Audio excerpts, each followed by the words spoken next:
Did I see guitar over your shoulder, by the way? Sarah's guitar, not my guitar. Her and her daughter like to dabble in guitar playing, and I think Sarah's pretty good. Sarah used to play in a band a Yeah. long ago, so she has it in her, but she has to like refresh. And her daughter is just learning, so it's not quite enjoyable to sit through. It's really adorable that she's trying. That's so fun and cute. You're not even tempted to pick it up and give it a try. That's a good question. I kind of gave up my musical instrument life back in middle school, and Was this like the recorder era of middle school, or was this like you graduated to a real instrument by yeah, that so time? you're old enough to have the recorder era. Yeah. I definitely played a lot of recorder, but I also went to a performing arts K-8 school where every year you had the opportunity to like practice a new instrument or continue playing the instrument Yeah. from before. But we also did like theater classes, dance classes, like all sorts of different art types of classes every semester. And so I got exposed to a lot of instruments, and my favorites were definitely saxophone and keyboard. I mean, I did like the recorder actually, but Yeah. No hate on the recorder. I could still pick up a recorder and play it. Yeah. Oh, yeah. Hot cross buns for life. All of us out here. Wow. What a really interesting background. And was this like your choice? Like, did you get to choose that you were going to go to a performing arts K through? Is It this was an Yeah, it was K-8, and it K through eight? was a new initiative in California that they built a bunch of these schools all around the state for like in low income neighborhoods. And my sister, 2 years older than me, won like the lottery. Like you had to like put your name in a lottery to get in, and then she won. And so because she was already in, I got to go next. Cool. So then I went first through eighth grade there. That is such a fun fact about you. And I have to imagine at some point in time, well, we just dive into this in the conversation. Like, how does that experience show up for you now in the work that you do? That's not actually one I've thought about a lot. So I appreciate you asking, but you're going to make me pause and think about this. Take your time. There's no rush. Well, first off, it was a very multicultural school, but being in the neighborhood I grew up in, it was primarily like 50% Hispanic and 50% English speaking. But like half of the students I went to school with did not speak English. And so the school intentionally integrated those groups of students in different ways. So like we would take different art classes together, or we would switch between an English class and a Spanish class and learn each other's languages, playing on the playground together. And so that was a really fun way for me to like learn about different cultures and different and people who don't speak English. And I've always, I feel like, gravitated towards diverse groups. And because of that, like I really feel uncomfortable when it's not Yeah, the diverse. homogeny gives you Yeah. the ick. So much. I didn't really know that about myself until later in life, but now I'm like, okay, that makes sense. Like why I like that. I mean, even in college, I had a research scholarship that I won and studied what it meant to be a socially responsible business in Mexico, and did a lot of my research down there. And back then I used to speak more Spanish, but just like, why did I do that? Like, well, it's probably had some roots in my own K-8 experience.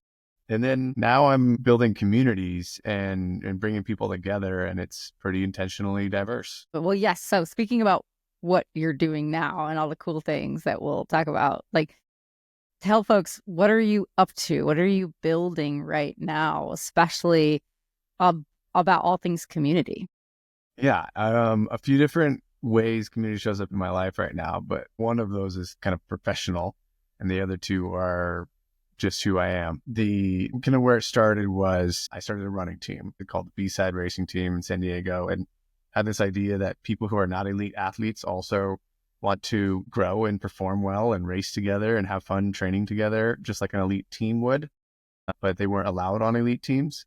So created the first inclusive racing team in probably the world, but it was based here in San Diego. And that was been really rewarding. And I saw how impactful it was for people to go from marathon training alone to marathon training with friends. and the benefits of that. And so I was like, I'm on to something here. Like this matters. Maybe I should be doing this elsewhere in my life. And then there's a men's organization I'm a part of called the Mankind Project. And this is kind of my weekly circle I sit in every Wednesday night, but I help co-facilitate this group. And this is where I've learned a lot about diving deep and building more intimate relationships with other men and helping co-regulate and go and do kind of facilitate men's emotional work. And so a lot more deep inner work is kind of been exposed and through that, and what it means to be fully supported, meaning like you got people who got your back. And if you need something, like they got you. And so I was like, oh, wow, that's pretty important part of life that I didn't have before. Maybe I'm onto something there. Like that's important. So this kind of team performance element and individuals growing because they're doing it together as a team. And then this kind of support system, intimacy, like deep support with each other. I was like, maybe I can combine these ideas and impact something that I truly care about, which for me was this world of community, connection, and belonging. And I knew that I had struggled in life with all of those things for a long time and really didn't want other people to struggle. So I was like, how can I help other people connect better and feel like they belong and that they can have more friendships and support systems and training teammates? And the idea Connection Crew was the idea that came out of that. And it wasn't called Connection Crew right in the beginning. We eventually stumbled upon the name, but it was this idea that there's a lot of people who are doing good work out in the world. Action oriented is what you were looking for, like who's doing the work, right? Yeah. And they were really inspiring, like the lessons even my girlfriend Sarah, who's a compassion teacher and facilitator, I was like, man, her work is so important and it's so impactful on people when I see it happen. And it happened to me when I first met her and learned from her. But like, she's only just one person and her company is a company of one. And she's doing this work alone. She's teaching us how to connect, but she's doing it alone. And then I saw all these other people in the space these connection professionals isolated, right? Like doing the work, but alone. So I was like, well, what if I can solve the loneliness problem for them? Like I can give them that high performance team, like the running team, and the strong support system, like the men's group, but build that in for these connection professionals. So that way, then they can make a bigger impact in the world. We can amplify and really scale this connection impact. And so the Connection Crew was born from that. I started having the conversations with anyone who would talk to me about it. And then we started hosting this masterclass series. And that was kind of phase one, is let's get together online and teach each other what we do for connection and get to know each other better. But then phase two was like, well, what does it look like for us to kind of now we're a team, like what does it look like for us to mobilize as a team? And that's what we started doing with conferences and really amplifying the connection experience at an event. That's where we are now. Yeah, we just did 3 conferences in the last 3 months. Wow. How are you feeling? Do you need a moment? Do you need I more just got coffee? back from Costa Rica. Wow. So I took the moment. Sarah and I and her daughter, we all went to take a little vacation. Amazing. Well, good for you to recharge and connect to the self and each other and to your family unit as well. I mean, it strikes me that you're a student of the game of community. And it's so interesting in this time and space that we're in that community ended up being slightly divisive for B2B companies because they were like, oh, we can just use this space and then use that space and monetize that space. But for you, community is, I mean, you use the word connection as a space to connect to better understand the self so that we can better understand each other. But I'm so curious, as you've gone through these iterations and evolutions of community, what are you finding at the nucleus, at the core DNA of effective and impact-driven communities? I have set out on a mission to kind of prove some community people wrong a little bit. Like Ooh, I love I'm it. I'm definitely that person who sees this big hairy idea and thinks like, oh, maybe I can actually go do that impossible thing. And so communities generally, I find them to be great places for feeling like maybe a sense of belonging or people with similar interests, and you kind of can go and get resources and information, and maybe once in a while get some help. And if you're lucky, you might meet some people. But I feel like if I can really focus on this kind of support system, team, like deep, intimate relationships, and then scale that, we can make a community that's truly built on connection. And it can scale. So the theory is like, if you've got, say, 5 close friends in your community, and then we have a bunch of those pods, like it's scalable. And so I think we can really, what I've noticed, and actually I'll bring it back because I think we have some shared connections in the HubSpot world. And I was the San Diego HubSpot user group leader for like 10 years, built the largest hug in the world, turned it into a whole conference. And the HubSpot user group wasn't necessarily thought of as like a brand community initiative. And I have a lot of my own opinions about what they should have done differently. But one of the things that happened was I built, just because even though it was a brand and it was a product that brought us together, I built some strong relationships through that, like a business partner or close friends and peers who I actually go to for help, or this larger, broader network of HubSpotters that we all just kind of have a connection. So, but they're, my business partner and close friends at the time that came out of that, like that was the real magic. I was like, what if we can be intentional with accelerating how fast someone finds that partner, finds that relationship with someone that they can be business partners or collaborate on a project or just be each other's feedback person, like pick up the phone and ask for help. And rather than right now, I log into Slack communities and, thousands of people are in there that I don't really know. And so like, I'm not picking up the phone and calling any of them. I might put a question into the void and hope for a response, but even then it feels a little uncomfortable. So I'll probably just stay silent and then I'll chime in here and there when I see something relevant to me. That's sort of what communities have come to in my perspective. And I think I want to flip that upside down and start from deep, intimate relationships and then grow. And I think it should feel like you have a team, like you have people on your side who are cheering for you and helpful. I agree that that one-to-many style of community never fit me. The amount of Slack quote unquote communities that I'm in, and I'm not even sure that it can be called a community because it has to be bidirectional for it to be a community. But like the login I have to some of these communities on Slack, I'm not an active participant because it's also just not my style to be spread out so thin and kind of broadcast your community rather than have the word you use was intimacy, but rather than have that intimacy. It feels like that word is actually even slightly uncomfortable in the context of business, like intimacy in business.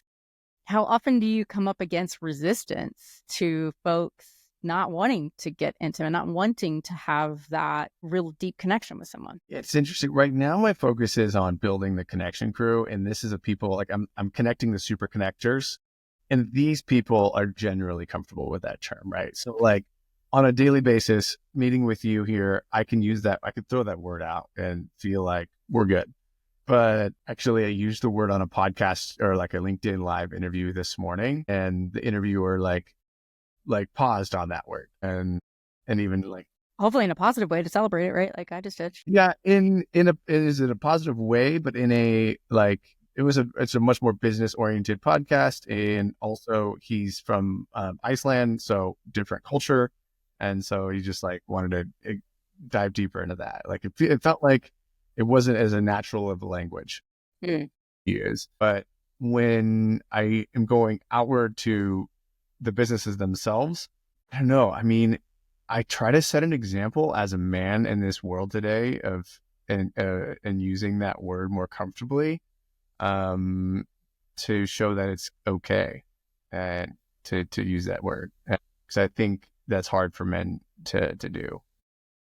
Yeah.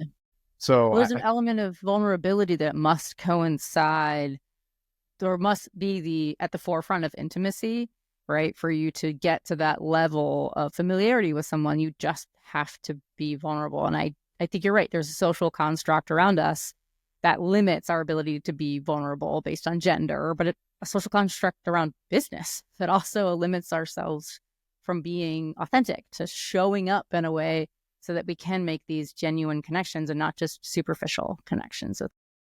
yeah, and sometimes if I feel like the person on the other side is not quite there on that conversation and that word in particular, it helps to like, everyone understands that um, you need a support system. And if you're going to go to the hospital for surgery, you need someone to drive you home. If you need help moving on this weekend, like, who are you going to call? And like, if you're hosting a dinner for your birthday, who are you going to invite? Like, you need those people. So you can just focus on those little specific problems that all humanity can understand. And that's intimate relationships, but you can avoid the term if needed. Right, right. Close. We'll just use close relationships. Yeah. Yeah. Um, In the pursuit of building a community, just a community, what are frames of reference that you use as guiding principles to know if you're on the right track with the community that you're building, or you've actually deviated from the intention of the space that you're trying to build? yeah. One of the kind of North Stars I have is seeing community, because I am not personally scalable. So I cannot be the relationship with everyone in the community. I need the relationships between the members to be what really is making the community thrive. So I'm looking for collaborations and feedback that people are doing things together and their relationships are growing. And so it's very easy on a running team, because I could see on Strava that two or three of the people on the team met up for a run tonight, like, and without any facilitation of that happening, they just did it on their own. It's like, awesome. They've got friends, they've got the people they run and train with. We're good. Like, even if they never tell me about that, right? I don't get the direct. Luckily, I could see it on Strava, because runners are crazy and log everything to Strava. But then in Connection Crew, it's a little bit fuzzier, and getting that feedback of like, what are people doing together? How are their relationships growing? Especially since a lot of the relationships are virtual. But we started meeting in person at these conferences. That was awesome. And then I just get wind of things like one of our community members was paired up in a breakout room with this new community member. They realized they actually shared this commonality around teaching gratitude. And one worked in elementary schools and teaching gratitude in research. And when he in a different stage in his career, but was still interested in it. And they were both sober men. And one of them was involved in the Phoenix community and organization. And so invited the other one, the gratitude kind of coach, to like join and build a gratitude space in the Phoenix app and start practicing this gratitude thing. And then all of a sudden, people from the Phoenix started joining this gratitude monthly call, and like these little things happening just like without me doing anything, right? It's just naturally occurring because two people ended up in a breakout room together at one of our connection master classes.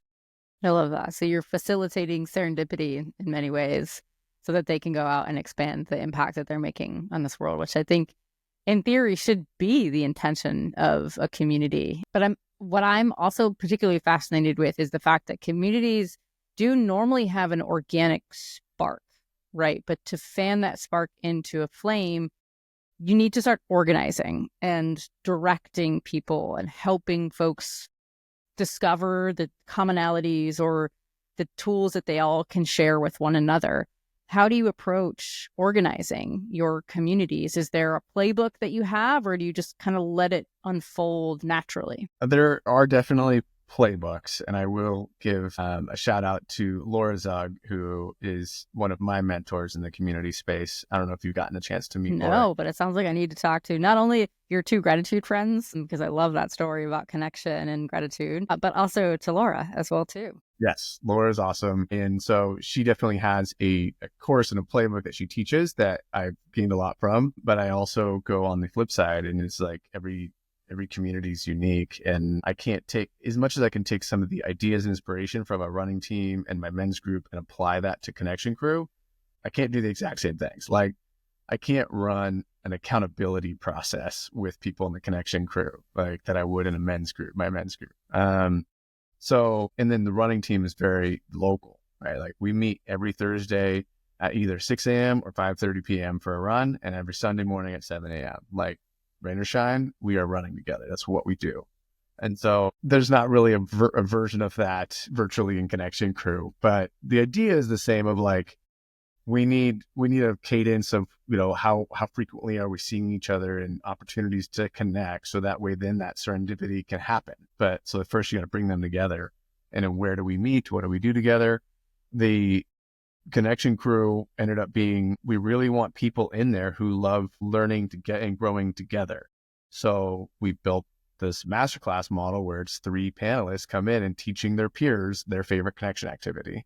And it's like, you got a room full of your peers. I mean, everyone in there is basically an expert facilitator. And so you're on a stage, but like your peers are the ones in the room. Yeah. And you're all teaching each other your favorite connection activities, and it's just super joyful. And we've just iterated and captured feedback. Like every time we do one of those master classes, we learn and we say, how can we make this a little bit more connecting, more inclusive? Or someone felt uncomfortable here, like let's adjust that, and just always be experimenting and learning and figuring out what that community needs. I have definitely gone down a different path of where I'm an ideas person. I am always that, like, I know the right answer. I know the best thing for everyone. I know what this community needs before they do. And as soon as I start going down that rabbit hole, like, it's like crickets. No one responds. No one does the thing. Like, even if it's a brilliant idea, it doesn't take hold, because it, like, you got to be more, you're, as a community founder and leader, you got to be more attentive and listening to what is the community already saying or doing, that then you can then, add some fuel to that fire and amplify it or create the structure for it. But you're starting from something that you learned from the community, what they were already saying they needed or already doing. So every time I try to add more social events to the running team's calendar, like, they kind of fall flat, because we're a racing team. We're pretty competitive runners. Like, we train hard, we run a lot. So it's a lot of time. So what we need is people to run with. Like, we don't need extra social time. We're not the social run club. That's a different group. I love that though. But I think that is such an important part about why you start a community, right? It's because you want to be the thing that fans the flame and turns that spark into something really powerful.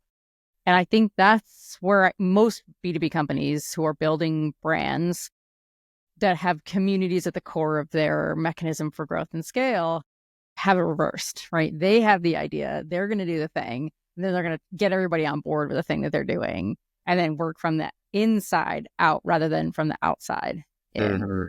It's such an interesting observation that you've made. Like, where did that come from? When did you have that aha moment when you realized this is how the construct needs to exist? I mean, I felt the pain. Like, I felt like, oh man, I tried really hard on this thing, because I'm not a big brand that has a bunch of resources and a team to do this with. Like, a lot of it was just me, and I would try something and it would completely fall flat, and it would just hurt my feelings. And so I learned the hard way that way. And still some stuff is like, I'm recovering from, like, some stuff can really hurt a community. And so, yeah, just always be iterating and listening and experimenting and willing to some ideas. I agree. I agree. Our egos can very much get in the way of building something really beautiful and impactful. As I look at the landscape right now at the macro level, it can feel like we are extremely divided. It can feel like folks are floundering to find a sense of community. The isolation pandemic that's running around, the loneliness pandemic that's running around right now, is cause for concern. And it sounds like one of the mechanisms of healing that you'd like to bring out into this world is community. And I'm curious to hear your hopes for the role community plays at bringing folks together, at reducing the siloed feeling that we all have right now, and the emotional tensions and tenors of us feeling more and more divided from one another. Yeah, I mean, I'm betting everything on that. I let go of my 20-year marketing career to focus on all things connection and investing my energy into helping people who are helping people connect, right? So I am connecting the super connectors. And so that way I can help them amplify their impact in the world. Each one of them does it differently. Their lens into connection, their professional service they provide can be different, right? So compassion teachers, gratitude teachers, expert facilitators, workshop facilitators, offsites, community or people who just host dinners, not just, but like one of the most important things we can do is gather around the table. And so I am not making a bet on necessarily one person's modality being better than the other. I'm saying it's a beautiful mural, and they're all puzzle pieces that are painting this mural, and I'm bringing all the puzzle pieces together. I don't know. It's what I can probably contribute right now to the world, at least with my expertise and where my energy is. I'm probably not going to solve the whole problem, but it's a piece of the pie. And I think that if we can develop those skills again that maybe we've lost over a few generations, those skills of having conversations at the table and putting down our phone and saying hello to our neighbors and inviting people to a dinner, if we can develop those skills again, I think it'll go a long way to bridging those divides. And I've already seen it. I mean, one of our partners and members of the Connection Crew is Tim Jones, who's founder of the Longer Tables nonprofit. It's beautiful work that he does, and I can't wait to do more of those longer tables in different places, but we've been hosting them at the conferences we partner with, to show people what it's like to sit in a connecting experience over dinner with a diverse group of people, and the feeling and the impact of that. And so they can take that back to their own communities. Beautiful. I love that you're not telling people what to do. You're living what people could do and should do in many cases. And I think as more and more folks become ingrained in what it feels like to have an experience like that, they'll think more critically about what they put out into this world and how they show up to support a community, whether it be at the global sense, a local sense, or a business sense. Yeah. And I do hear a lot of, I don't know, doubts out there around branded communities and what is potentially possible or not possible because of brands involved. And that's where I think we can do it. We can do better. And I think you might, clearly your profession is aligned around it too. And you care about this, but I think brands can also focus on intimacy and strong friendship between community members. And community members they're not coming back to the community over and over again, daily checking the Slack channel because they love your product. They're coming back because they love the people that they've met in the community. Mm-hmm. They have friends in there that they want to check in on. And if someone has a question that they care about, they want to answer it and be helpful. And so help them build the friends, and they'll keep coming back. The fibers of your community are the most important thing for you to start weaving together.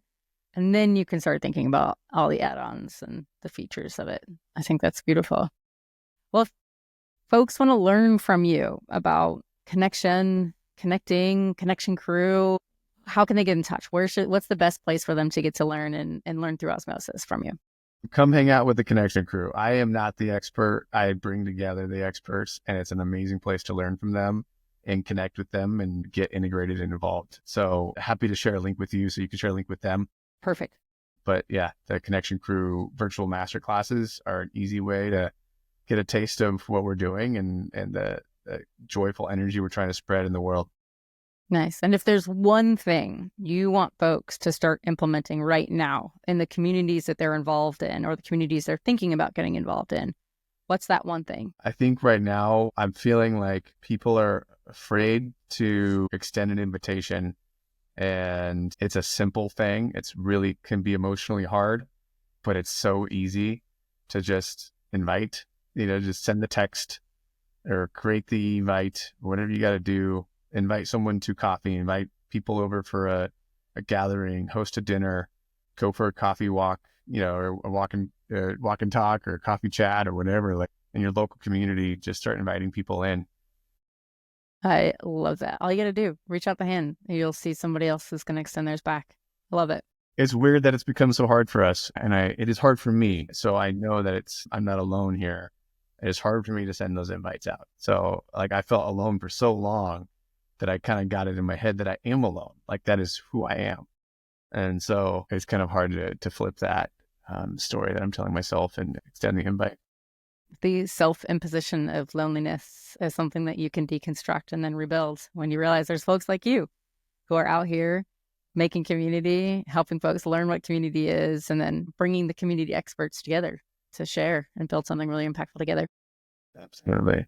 And thank you for extending the invite to me. Oh my gosh, you're so welcome. I learned so much on our call today. I can't wait to talk with Laura. I can't wait to talk to your gratitude friends as well too. And I also can't wait to join another masterclass on connection. Thank you so Thank you much. so much, Hansen. It was so great to get to chat with you. Talk to you. Bye.